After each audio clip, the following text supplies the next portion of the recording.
Quelles sont vos motions pour mettre fin au libéralisme? Alors, déjà, on pourrait commencer par dire remplir les carnets de commandes, mais on va les marcher de côté pour l'instant. D'abord, il faut que dans l'entreprise, l'argent n'est pas tous les pouvoirs. Par conséquent, même dans une... Vous voyez, je vais vous surprendre, je commence. Dans une entreprise capitaliste, le pouvoir de vote de l'actionnaire ne doit pas être le même suivant la durée de son investissement. Ce qui déjà nous protégerait de tous les fonds de pension et autres fonds d'investissement qui arrivent, s'emparent de l'entreprise, prennent les décisions, la dépècent et s'en vont. Ou bien rentrent et repartent. Alors ça veut dire, si quand vous investissez dans une entreprise, vous dites j'investis pour 10 ans, alors vous avez, je vais une caricature, un pouvoir de vote par action. Mais si vous dites, moi j'ai investi mais je ne vous dis pas quand est-ce que je m'en vais, ça peut être demain matin, alors à ce moment-là, votre action, elle a 0 pouvoir de vote. Vous placez, vous prenez le bénéfice qui a été dégagé et c'est tout, mais vous ne participez pas à la décision. Ça, c'est une première forme. La deuxième forme, c'est évidemment le pouvoir des salariés dans l'entreprise. Et là, il faut être très vigilant, parce qu'il y a des gens qui disent, mais on ne voit pas pourquoi on va donner le pouvoir aux travailleurs, comme si ça serait, si vous voulez, un danger pour l'entreprise. Mais c'est pas vrai. Les salariés sont les premiers intéressés à ce que l'entreprise fonctionne. Pourquoi ? Parce que c'est eux qui la font vivre. Et une entreprise, il ne faut jamais oublier une chose. Avant d'être un placement, avant d'être un investissement, c'est d'abord un collectif humain de travail. C'est-à-dire des gens qui ont des qualifications professionnelles, des brevets qu'ils mettent en œuvre, de savoir. Donc ça, deuxième possibilité, le pouvoir des travailleurs dans l'entreprise, dans le comité d'entreprise. Par exemple, le droit d'intervenir et même un droit de veto sur les décisions stratégiques de l'entreprise.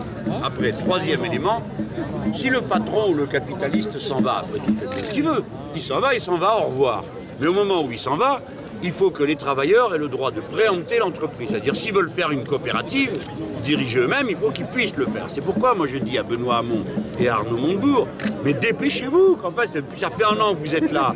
Il faut que vous insistiez pour que la loi, parce que je sais qu'ils veulent la faire, il faut qu'ils la fassent passer le plus tôt possible. Parce qu'aujourd'hui, il y a des entreprises, ici vous êtes dans la région, où il y a l'entreprise Pilpa, qui est une entreprise de glace. Là, on fabrique des glaces, des crèmes glacées. Et ils ont été achetés par une boîte américaine qui a piqué évidemment les brevets, piqué le carnet de commandes, et puis après, crève bonhomme, au revoir, ils s'en vont. Bon, les travailleurs ont fait annuler 2 fois le plan social, et là ils disent, bah, nous voulons, maintenant 3 fois, ils disent maintenant nous voulons nous-mêmes faire une coopérative. Mais c'est un signe de très bonne santé, tous ces gens qui nous ont fait toutes sortes de leçons sur les travailleurs qui se la coulent douce, qui prennent jamais au carré, tandis que le pauvre patron, grand patron serait à plaindre. Ben alors là, regardez, ce sont les ouvrières et les ouvriers qui veulent faire tourner la boîte. Donc vous voyez, il faut leur donner la possibilité, surtout que c'est eux qui ont créé cette richesse. Voilà au moins 3 exemples. Après, comment faire? Le 4e exemple, c'est comment on rattache tout ça à la planification écologique. Écoutez bien ça parce que c'est très important. Si on applique une règle, au lieu de la règle du profit, on dit voilà, il y a une règle. On ne doit jamais prendre plus dans la nature que ce qu'elle peut reconstituer. Ça, c'est une règle simple, c'est pas abstrait, c'est pas chacun qui va de son petit couplet écolo. Donc, il faut rectifier tous les processus de production, les machines, les qualifications professionnelles, mais on va rester aux machines, parce que c'est là que c'est le plus important, et les matériaux, la matière première qu'on utilise, n'est-ce pas? Et pour faire ça, évidemment, il faut des investissements. Donc, vous voyez tout de suite que s'il faut faire ces investissements, l'argent qui passe dans l'investissement, il ne peut pas aller en dividende. Par conséquent, l'éco-socialisme, par définition, pourquoi ça s'appelle socialisme? Parce que c'est une orientation écologique de l'économie, mais c'est anticapitaliste puisque ça dit il faut diminuer la part qui est donnée en dividende et il faut l'augmenter dans l'investissement. Voilà des exemples simples, concrets, pour comprendre comment on peut faire pour remettre tout ça en route. Alors après, encore une chose, il y a les décisions de l'État. Prenons cet exemple, Sanofi, ça nous concerne tous. C'est pas que l'affaire d'une boîte qui fabrique des médicaments, d'autant que ça a été fait à partir des secteurs de la chimie qui ont été nationalisés. Il faut se rappeler de tout ça. Hein, ce sont les Français qui ont cotisé pour investir là-dedans. Donc, on a une industrie chimique pharmaceutique, c'est notre intérêt de la garder. Mais réfléchissons pourquoi, c'est même pas une question d'indépendance, déjà c'est important. Mais tout simplement parce qu'en France, c'est la sécurité sociale qui rembourse les médicaments. Donc, la recette, elle est socialisée. C'est l'argent commun qui est utilisé pour acheter les médicaments. Donc c'est normal que l'État dise « Ah mais attendez, moi ça m'intéresse de savoir qui produit les médicaments et dans quelles conditions on les conditionne. Hein ?» Prenons un exemple, j'ai eu une petite grippe il n'y a pas longtemps, mon médecin est venu, il ne m'a pas donné 3 cachets, il m'a donné 3 boîtes dans lesquelles il y avait 28 cachets. J'ai parfaitement compris l'arnaque, c'est comme on a fait acheter 25 de trop par rapport à ce dont j'avais besoin. Vous voyez que l'État, la collectivité, les salariés sont intéressés à l'industrie pharmaceutique. Et comme ça, je pourrais vous en prendre d'autres. Regardez EADS, l'avion, Airbus, là aussi on est dans la région quand même. Vous suivez ces affaires-là tous, j'espère. Eh bien, Airbus, EADS, le patron, parce qu'on a donné la direction de cette affaire à un Allemand, on va savoir pourquoi, a décidé qu'on mettrait 70% du capital de EADS à la disposition de la finance internationale. Vous avez entendu les gens, 70%. Dans la salle, il y a 2 administrateurs de l'État qui représentent les actions de l'État. Eh bien, l'État n'a rien dit. Rien. Motus, bouche cousue, que dalle. Et donc, à qui sont confiées l'expression publique, politique des intérêts de l'État? Qui est-ce qui le fait? Vous voulez que je vous le dise? Un patron privé, M. Lagardère. C'est à lui qu'on a confié le fait de représenter les intérêts de l'État dans ces conseils d'administration. Alors, qu'est-ce qu'ils font, nos gouvernants de gauche? Pourquoi l'État, dirigé par un gouvernement de gauche, n'intervient pas là-dedans, au moment où cette décision-là se prend? Vous voyez, voilà 2 cas bien précis, où l'État ne peut pas dire « je ne sais pas, je ne peux rien ». Si, il peut, il est directement concerné. Dans les 2 cas, si la sécurité sociale arrêtait de rembourser les médicaments, ce que je n'espère pas, bien sûr, ben, les gens qui ont placé de l'argent dans l'industrie de la pharmacie en France, ils seraient mal. Donc voilà. Voilà les exemples que je peux donner à partir d'un cas comme celui-ci. Alors, et ensuite, il y a des mesures d'urgence. C'est lequel? C'est un feutre, ça? Oui, c'est un feutre. Alors attendez, prenons un autre exemple. Voici du Doliprane. Que contient-il? Doliprane. Non, pas Doliprane, tout faux. Paracétamol. Paracétamol. Où est fabriqué le machin chose là? Chine. Plus fort, monsieur. En Chine. En Chine, parfaitement, monsieur. C'est en Chine. Il n'y a donc plus de production de base de la molécule qui sert à faire ce médicament fabriqué en France. Ils ont tout vendu, tout bradé. Or, nous avons besoin de ça. Ah, vous êtes d'accord, madame, hein? Eh bien, voilà. Un autre exemple. C'est Aspégie, c'est pareil. La Sécu, elle est gérée par qui? C'est pareil. Même cas que tout à l'heure. Regardez la grosse boîte. Et le maxillaire. Et voilà. Vous avez tout compris. Allez. Vous pensez vraiment que la recherche peut être sauvée à Montpellier? Mais il faut. Vous avez intérêt à le faire. Montpellier et ailleurs. Il y a aussi tous les chercheurs précaires qui sont ici. Alors oui, là vous dites une chose Non, mais très surtout, on importante. lit pas dans le mar de café, quoi. On est pour se mobiliser pour que ça soit pas bradé, quoi. Une énorme machine que vraiment elle peut être... Alors, mesdames, messieurs, quelqu'un me Ça dit, fait 9 mois quand même. les chercheurs sont précarisés. Alors vous pensez tous, et moi aussi. Vous avez remarqué comment on a développé dans le salariat en France une catégorie particulière qui s'appelle les précaires. Il y en a partout. Il y a des balayeurs précaires, il y a des ingénieurs précaires, il y a des scientifiques précaires. Dites-moi, est-ce que vous croyez qu'on a la tête libre pour faire de la recherche si vous êtes tout le temps préoccupé de savoir comment vous allez boucler la fin du mois et si vous aurez du boulot la semaine suivante? Je pense que tout le monde répond non. Eh bien, il faut se dire que c'est la même chose pour la personne humble qui a une petite qualification professionnelle et qui en vit. Et elle aussi, c'est un enfer de se demander tous les jours s'il va y avoir du travail le lendemain et s'il y aura la paye à la fin du mois pour nourrir la famille. La précarité, c'est l'esclavage, c'est la soumission, c'est la chaîne qu'on vous serre autour du cou tous les jours un peu plus. Elle est ouverte. Il n'est pas vrai qu'on soit obligé de faire vivre les gens dans la précarité. Ce n'est pas vrai. Ce n'est pas vrai. On le fait seulement pour faire peur et pour domestiquer les gens. Au contraire, si on interdisait qu'il y ait dans les grandes entreprises plus de 5% de précaires. Il est ouvert. Et dans les petites, plus de 10%. On réglerait la vie de milliers de gens qui enfin auraient une vie qui serait occupée à faire autre chose que survivre. Ça y est, voilà le micro. Il marche pas. Si, il marche. Mais vous m'avez bien entendu jusque-là. Hein. Non, faut tout recommencer. Derrière, pas trop. Merci. Il faut suivre. Hein. Quand je prends la télé, pour les photos. Bon, allez, on a fait le travail. Qu'est-ce qu'il y a d'autre? Collectif. Oh, comme d'hab. C'est ça. Ah ben oui, voilà. En CDD, regardez. Mais voilà, mais c'est vrai que c'est Quoi? Ah ben la ligne éditoriale, Une thèse de quoi, madame? Biochimie, biologie moléculaire. Mais qu'est-ce que c'est ça? C'est compliqué, je travaille sur la tuberculose et en ce moment je travaille sur la maladie de Parkinson. Vous avez entendu? Cette dame, elle est bac plus 8, alors. Non, on blague, mais elle s'occupe de quoi déjà, redites? Je travaille sur la maladie de Parkinson. Voilà. Voilà, recherche fondamentale publique, employée par l'INSERM. La recherche fondamentale publique.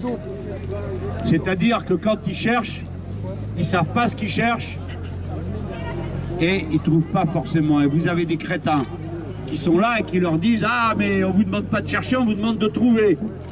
Ça, ce sont les imbéciles qui ne comprennent rien aux choses délicates de l'esprit. Ces gens-là, quand ils ont fait toutes ces études, il faut leur foutre la paix. Parce qu'ils s'occupent de quelque chose qui nous intéresse de près. Parce qu'on a tous, dans nos familles, quelqu'un qui est atteint au moment du grand âge par les maladies dont elles s'occupent. Donc on devrait les traiter avec affection et respect. Leur donner les moyens de travailler tranquille et pas, comme je l'ai dit tout à l'heure, de passer leur vie à avoir la trouille pour le lendemain. Et bien voilà, cette dame qui a fait tout ce temps d'études, tout ce temps de recherche, c'est une précaire. Elle a exactement la même situation que quelqu'un qui est peut-être ici, qui fait technicien ou technicienne de surface ou qui a tel ou tel métier, bien utile à la collectivité. Vous, monsieur, qu'est-ce que vous voulez dire? Ce qu'il faudrait ajouter, c'est qu'en plus de la précarité qui est énorme dans l'enseignement supérieur et la recherche, on parle de près de 50 000 personnes en France, 30% des gens dans les labos, ce qui se passe aujourd'hui, c'est que... Vous allez trop vite. 30%, attends, je te redonne la parole. Vous avez entendu ce qu'a dit ce monsieur? Dans les laboratoires de recherche, 30% sont des gens qui sont en situation précaire. Mais attendez, j'ai mieux encore. Et la façon qu'a trouvé le précédent et l'actuel gouvernement pour réduire la précarité, c'est de se débarrasser des précaires. Ce qui se passe aujourd'hui, c'est que les labos ont l'argent pour payer les gens, parce qu'ils doivent se débrouiller pour trouver l'argent. Mais l'État, les organismes publics de recherche ne veulent plus renouveler nos contrats pour nous faire disparaître. C'est la seule façon qu'ils ont trouvé pour réduire la précarité dans les labos. Et on est là aujourd'hui pour dénoncer ça parce qu'on est toute une génération qui arrive à 30, 40 ans, bac plus de 8, sommes partis à l'étranger et on se retrouve virés du jour au lendemain. Pourtant, nos labos nous veulent. Nos labos font tout ce qu'il faut pour nous payer. Ouais, on va prendre du champ. Mais pour des Vous avez entendu les gens, le gâchis? Ces gens-là, ils savent le faire. Ils sont d'un haut niveau de culture et de savoir. Ils savent travailler correctement. Comme ils sont marqués précaires et que la politique absurde qui consiste à réduire les effectifs de ceux qui sont employés par l'État, que vous entendez tous les caniches du capital venir japper pour dire à chaque fois il y a trop d'État, il y a trop de fonctionnaires, quand vous entendez tous ces types de droite venir montrer du doigt en disant il y a trop de fonctionnaires. Ce dont on parle, c'est ces gens-là qui normalement devraient être embauchés à temps plein avec un contrat, avec un statut de la fonction publique. Pour les faire disparaître, ils préfèrent les virer. C'est-à-dire qu'ils détruisent le savoir-faire que notre pays a accumulé. Et quand j'ai dit notre pays, je parle de nous tous, parce que ces gens-là, ce sont nos enfants ou nos petits-enfants ou nos frères et nos sœurs qui ont été à l'école comme nous-mêmes, qui y ont bien travaillé et qui aujourd'hui rendent le savoir qui leur a été acquis par la patrie et qui sont capables de faire avancer le savoir commun. Car ce que vous le savez, le savoir c'est une richesse, plus on la partage, plus elle s'accroît. C'est la seule richesse qui est comme ça. C'est formidable, non? Et c'est tout ce qu'on a, nous autres, pour faire tourner ce pays. Eh bien, c'est ces gens qu'on est en train de détruire et en même temps notre capacité dans ce pays à savoir faire les choses. Vous l'avez tous bien compris? Répondez quand même. Ah bah oui, il faut répondre, sinon c'est ça la règle du jeu. Vous avez bien compris? Oui. Voilà. Bon, et maintenant on applaudit le monsieur. Hop. Voilà. Bien, camarade.